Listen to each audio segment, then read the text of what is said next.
Take a good look in the mirror. Tell me who do you see?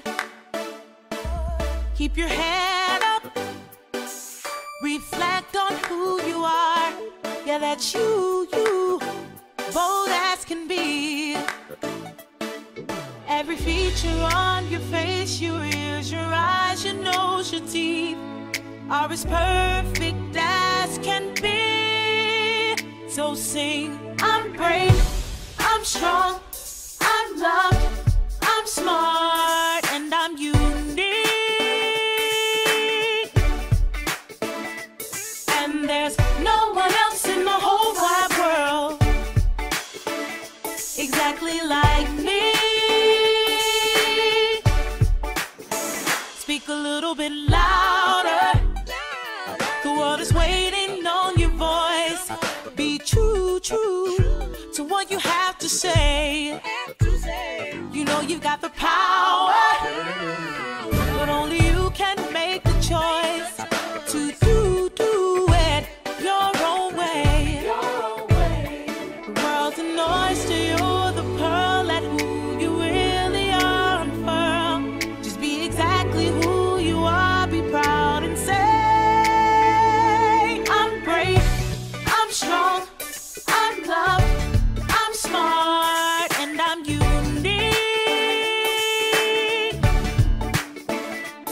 And there's no one else in the whole wide world exactly like me. I'm brave, I'm strong, I'm loved, I'm smart, and I'm unique. And there's no one else in the whole wide world exactly like me.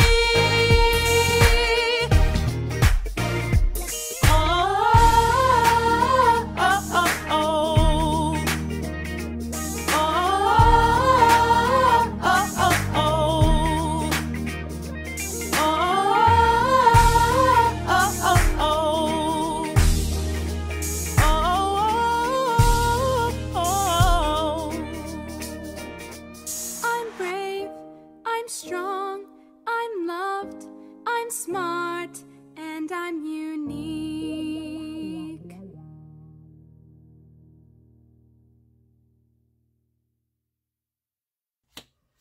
Hello friends, welcome back for another episode of Moments with Miss McGrew. I'm sure that many of you are asking a lot of questions right now.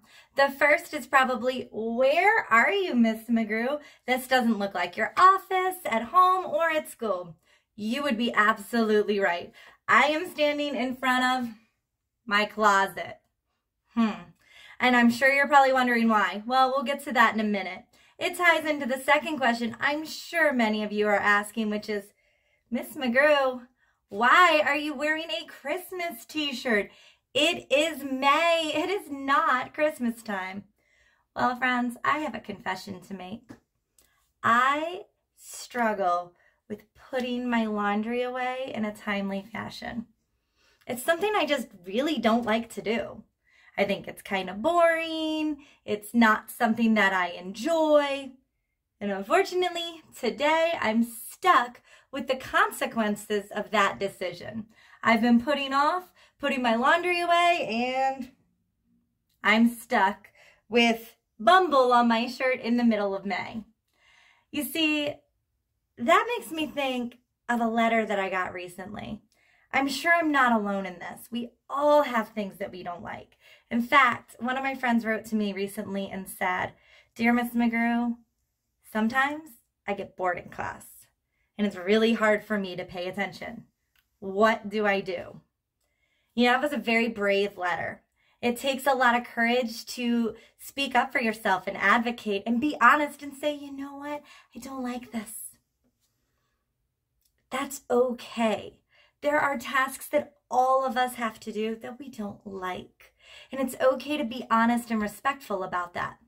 But I'm starting to think about, What can we do to make those tasks a little bit more manageable when we really aren't excited about them? They're not something that we really want to do. How do we make ourselves get excited or at least get it done? Well, there are a couple of things that I like to do when tackling something like laundry, my nemesis. When I have to tackle laundry, one of the first things that I do is I prepare my environment. I put myself in my room. I usually will put on some music. So I would say, hey Alexa, play Lindsey Sterling. Shuffling songs by Lindsey Sterling on Amazon Music. And my assistant would help me out to get me pumped up and excited. In the classroom, this might look like making sure that you are comfortable in your seat. You're sitting up to force yourself to pay the best attention you can. Reducing distractions around you. Not having that pencil tap, tap, tap, tap, tap, tap, tapping. Maybe using a bounce band on your chair if you need some physical input. If it's loud, like now I've got my music and maybe it's hard for you to understand, asking the people around you to be quiet. Hey Alexa, stop. So I helped myself out by pausing Alexa so that I could talk to you. So one thing that you can do when you have to tackle a task that seems difficult or maybe isn't super exciting is prepare your environment. What can you put around you to help you to get motivated or to get focused? The second is to break it into smaller components. Okay, so I'm paying attention in class. It can seem overwhelming to think, oh my goodness, I have to pay attention the whole day. Okay, I have to pay attention right now during phonics. I'm going to listen during phonics, and then I'm going to ask for a water break or a movement break, or I'm going to stretch. I am going to hang up my t-shirts. Don't have to worry about my pants right now. Just one thing at a time.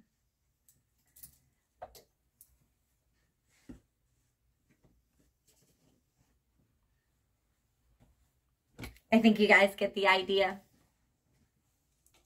You may also notice that my clothes here are in a rainbow.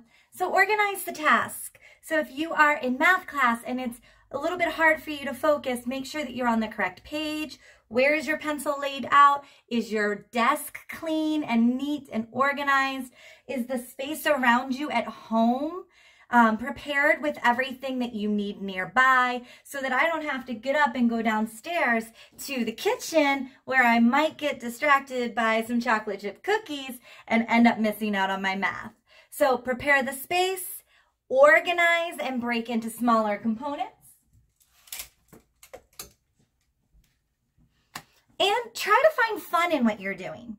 So again, laundry's not my thing, but I might try to put on the TV, make it fun. I also try to color code because it makes me excited about what I'm doing. Try and find the fun in what you're doing. Again, in class, challenge yourself. Say, okay, how long can I go before the teacher calls on me? Can I answer 4 questions today? That's my goal. Setting goals and making it a game so that you're constantly challenging yourself. Finally, think about the outcome and remember your why. Why am I doing laundry? Well, because I don't want to be stuck in a Bumble t-shirt tomorrow when I see you guys. So I am doing it to keep myself able to get dressed for the weather, able to feel my very best when I come into school, and to get excited about some of those dress-up days. You are learning to prepare yourself for the future, to be able to read that driver's license test when you go to take it so that you ace it the first time. You are reading so that you can prepare yourself for some job applications so you can land that dream job and not have to worry about it, knowing confidently you're the best candidate. Yeah, you are. Absolutely. You are doing math because you want to have a budget, right? You want to have that money in the bank so that you can pay your bills and have some money to splurge on yourself. So remember your why. Why am I doing it? Visualize that outcome. See yourself on the honor roll. See yourself getting an A on that paper. Imagine what it looks and feels like.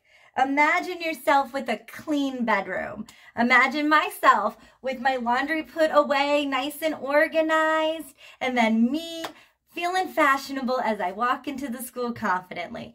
Imagine your outcome so that you're remembering why you're doing it and keeping yourself motivated. Well, I have some laundry to tackle. I'm going to get right to it. And when I'm done, I'm going to reward myself. I'm going to make sure I say to myself, good job, Miss McGrew. You did something that was hard that you didn't want to do, but you got it done. And maybe I'll even let myself have that cookie after I'm done. Because when you do something that you're proud of, reward yourself with kind words to yourself and maybe some time for something that you enjoy. I hope that these tips help you to focus. Thank you so much again for writing that letter. I know it took bravery and courage to speak up, and know that you're not alone. We all have challenges and we all have tasks that we don't love but need to get done so that we can get to the things that we enjoy. Friends, I'm so glad that we have this safe space to ask the hard questions about life and school. I enjoy spending this time together with you, and I look forward to seeing you next time here on Moments with Miss McGrew. Until then, I've got laundry to get to, and I'll see you soon. Bye!